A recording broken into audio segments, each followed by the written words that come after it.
Let me spend just a few minutes talking about the situation in the world right now, because the last couple of days have been dramatic. Now, there is no guarantee that we avoid catastrophe because the world's not well led, and the world is in a very unstable situation because of all the things that we've been discussing.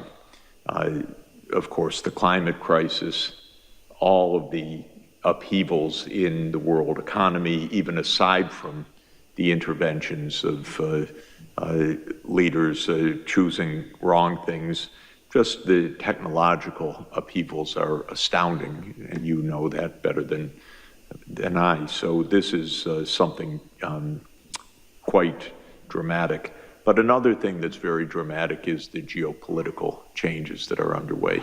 They are remarkable. They're very dangerous, but on the whole, not bad, actually.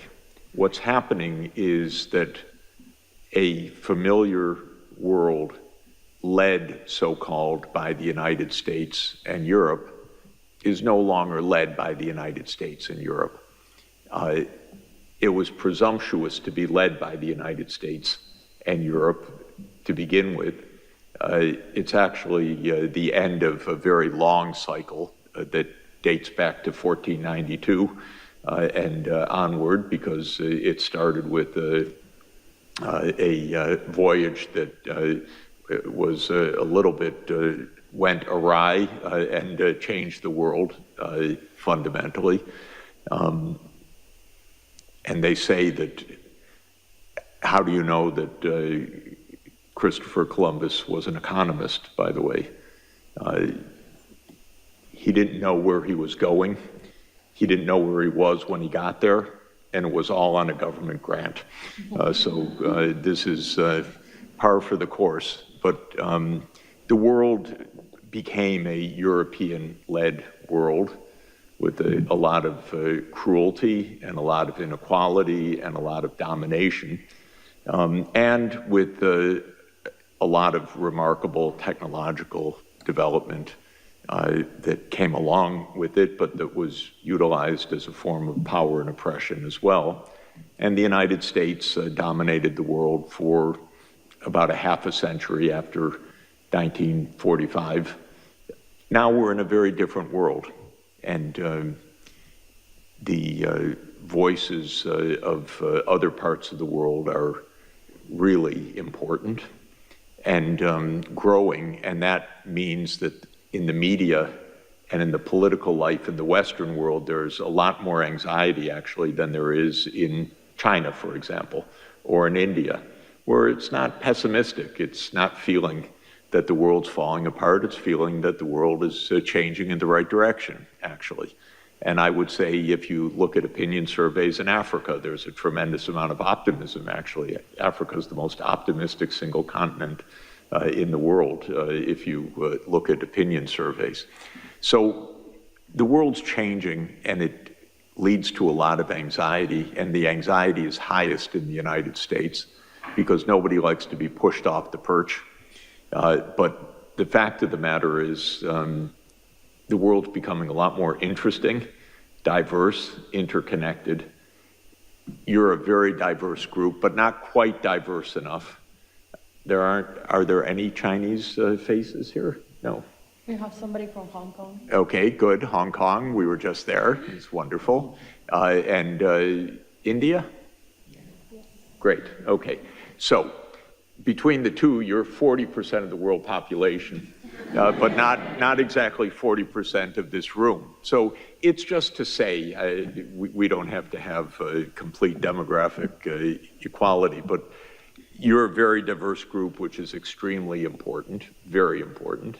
And the world's even more diverse, if I could put it that way, so we need to strive for that. And viewed in that perspective, my own view is, I'll say a grim statement and then an optimistic statement. If we don't blow things up, which is possible, then things are going to be okay. And By that I mean the world that is taking shape will be more equal, more open, actually benefiting from a lot of the breakthroughs in technology. The real worry I have is just disaster in the short term, because my country is the worst led that it's ever been, and our political system has collapsed. So we have one-person rule, which is not exactly the way to run a society of 335 million people and $30 trillion of output. But that's what we have for the moment. But if we can avoid the catastrophes, we actually, not just rhetorically and not just optimistically, we really have a lot of solutions in this world for food production, for sustainable energy, for better education and healthcare systems, for all sorts of things that are completely wonderful. They're getting discovered, they're getting developed, you're pioneering many of them. They're not getting undertaken at the scale that they need and the pace that they need by any means, but they could be, because there's no fundamental shortfall of resources or know-how.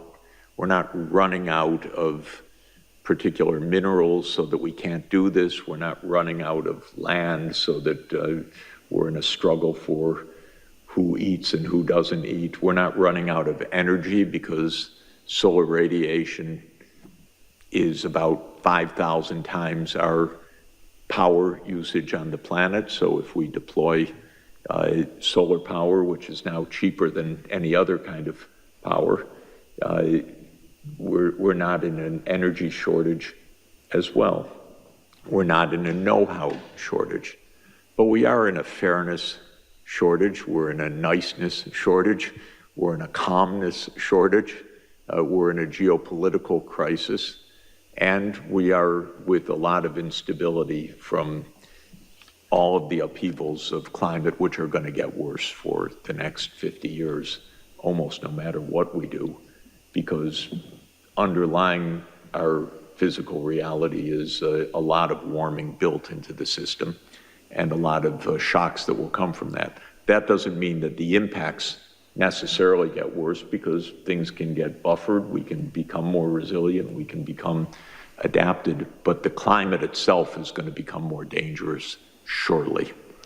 So this is our state of affairs. Now, what specifically happened yesterday was the U.S.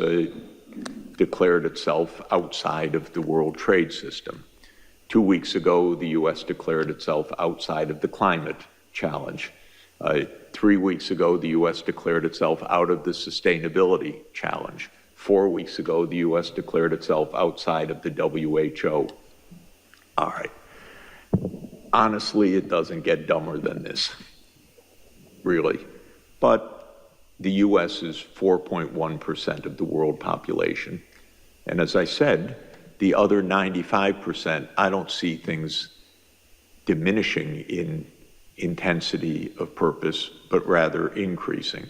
And there are a lot of very good things that are happening, even because of the United States' strangeness of behavior right now. For example, China and India, which have been at loggerheads for 60 years, for more than that, for almost 80 years, for a complicated reason that the British drew an arbitrary borderline in the Himalayas, and that has meant border dispute and conflict between China and India since India gained independence in 1947 and the People's Republic of China was formed in 1949, and they're still fighting over a line that a guy named McMahon drew arbitrarily in 1880, never having been up to the Himalayas where he drew the line.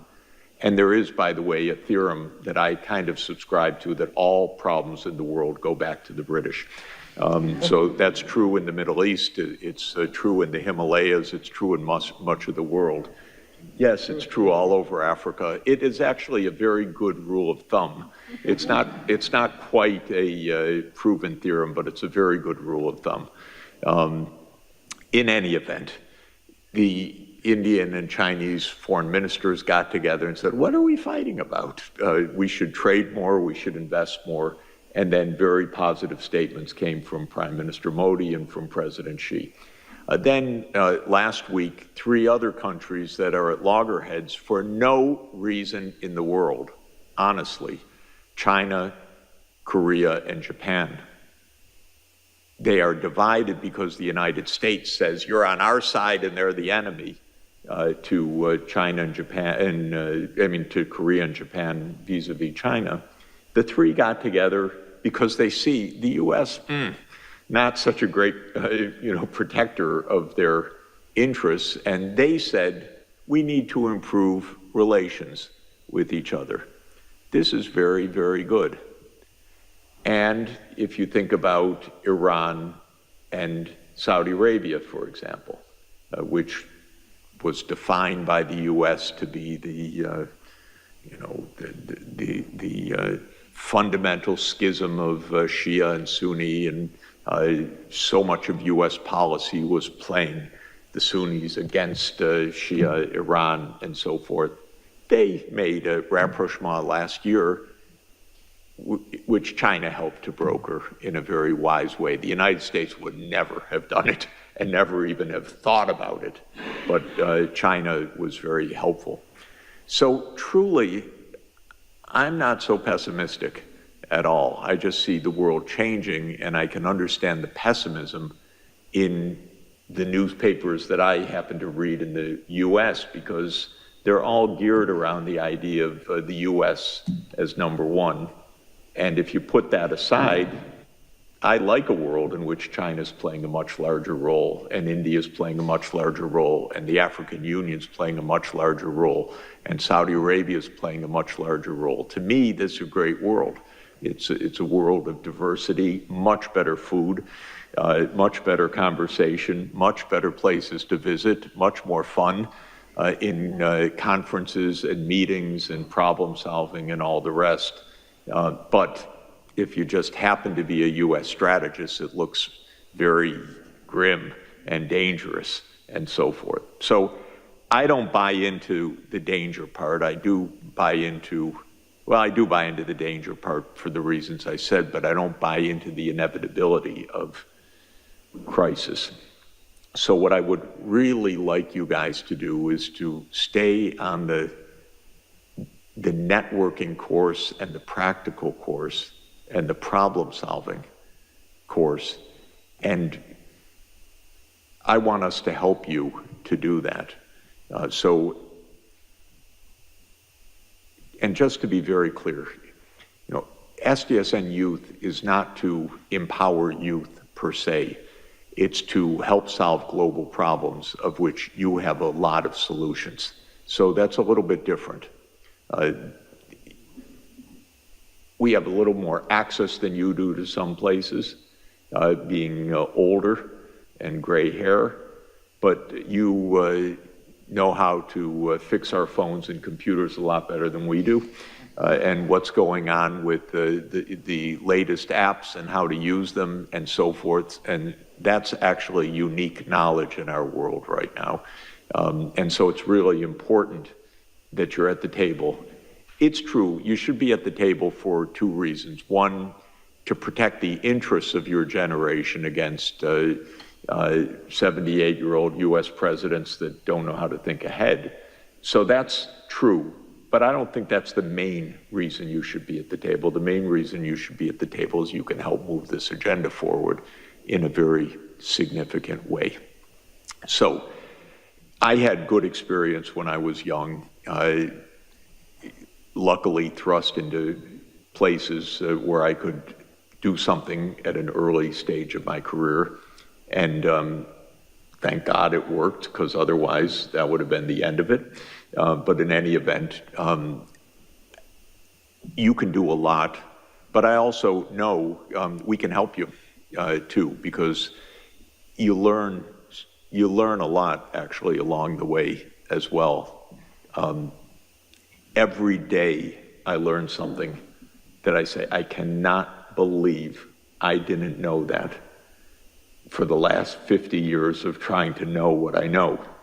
and pretty fundamental stuff every day, which is weird to me, actually, because by now it should be kind of rote, but it's not rote at all. There's just so much to learn. And I kind of walk around my whole life with a book in my hand, or now with an ebook or on my phone or something, reading every day and learning pretty basic things, actually, which is annoying, really annoying, because it should have been done already, but it's not. So all of that is to say we can help you, and I can help you, and I can help you network, and I can help you learn things. So don't presume you know everything, but don't presume that you don't know what you're seeing with your own eyes about things that can be done. So that's really the balance that's extremely important. Now, what's going to happen after 2030? Let me say a few words about that, because you're going to play a big role in that. Obviously, we're not going to achieve what we set out to achieve in 2015, September 25th, 2015, when Pope Francis ushered in the Sustainable Development Goals at the UN. The agenda was pretty optimistic beforehand. At the time, it was very stretched goals. It would have required a lot of capacity and working together to make them happen. Of course, we just didn't get the major powers to work very hard on any of this. The only one that made a major effort, in my view, was China, actually. Europe said a few things at the beginning, but Europe got caught in this Ukraine war, which to my mind was just a disastrous mistake, because the United States doesn't know how to make peace, and blew the chance after 1991 to help create a true collective security arrangement in Europe. Instead, it expanded NATO. But I don't want to go there. Just to say, the US didn't try, Europe didn't try very much. China launched the Belt and Road Initiative, which is a very big and positive thing. Africa launched the African Continental Free Trade Area, which is a very important thing, and a very positive development. But the world as a whole, for the major powers, didn't try very hard. So we're reaching, and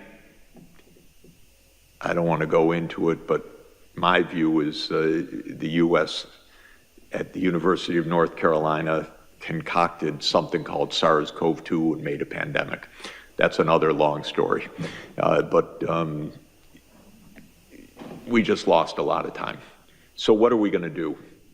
My hope, personally, and this is something we can discuss longer, is that we continue under the framework of the Sustainable Development Goals.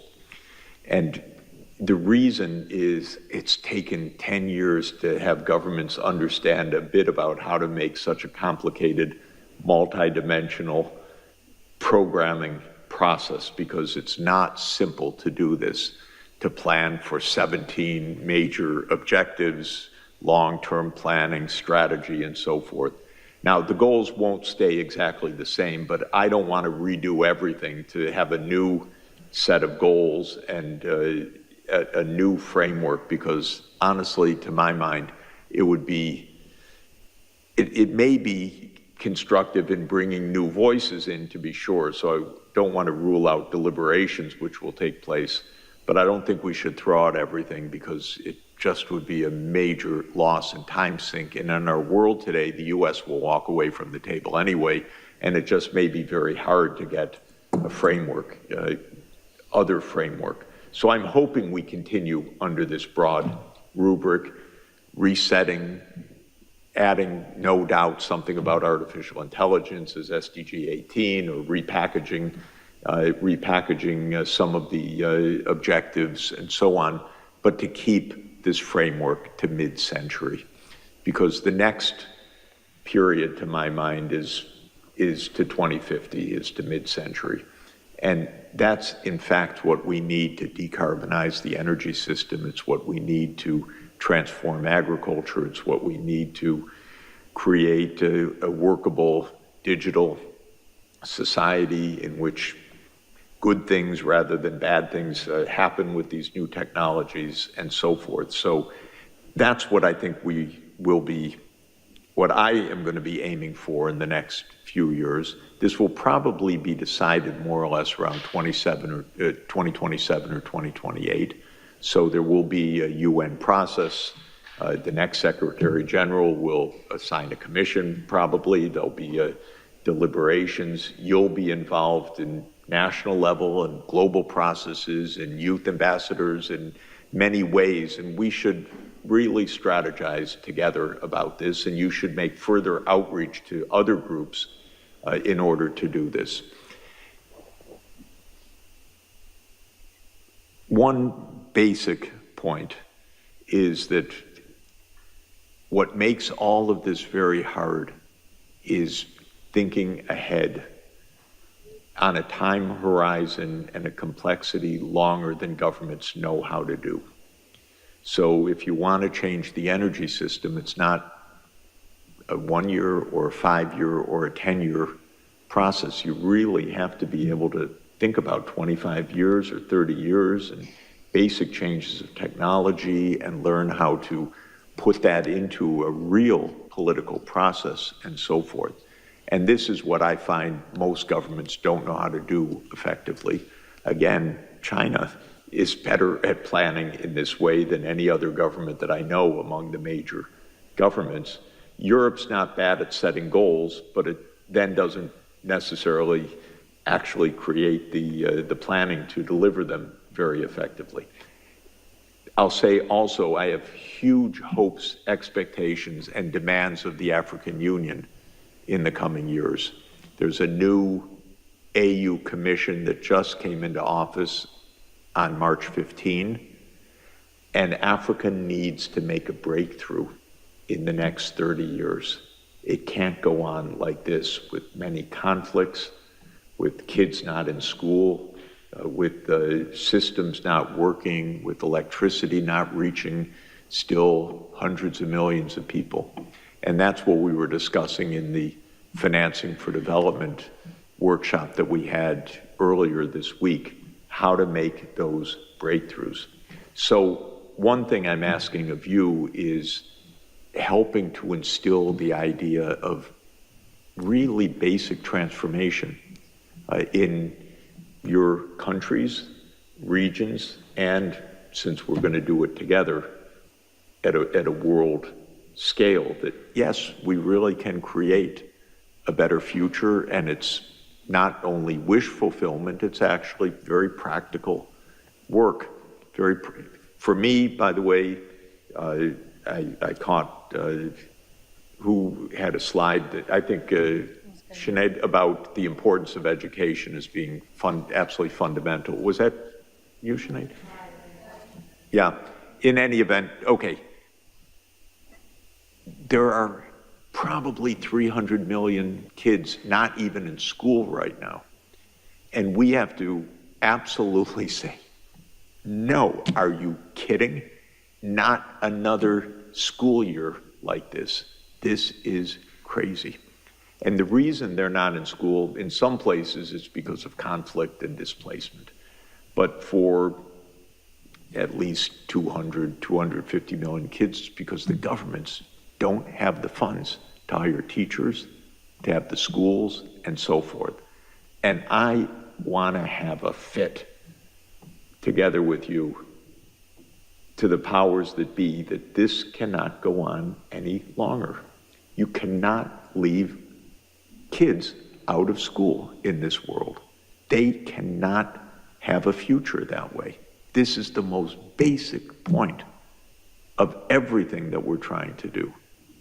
Every one of you had the fortune, and you probably had a lot of struggles, twists and turns, good luck, parents that helped, friends that helped, family that helped somehow that you could get an education.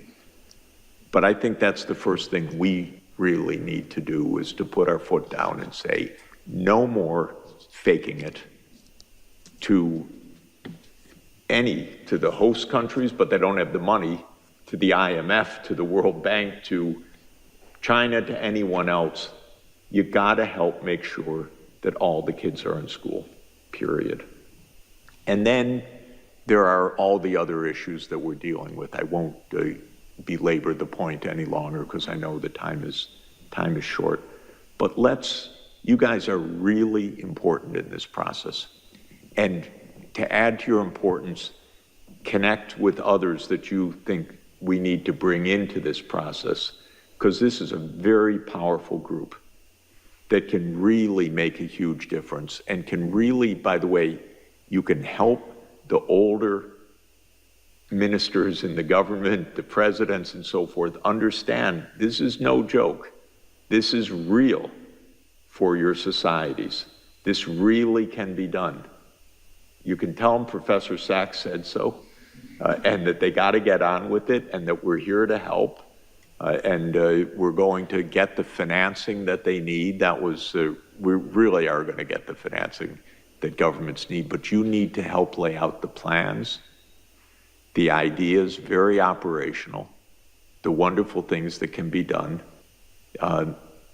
and really inspire your countries and your friends and the businesses you're dealing with, and think very, very big. And let's plan to meet every few weeks to keep that up.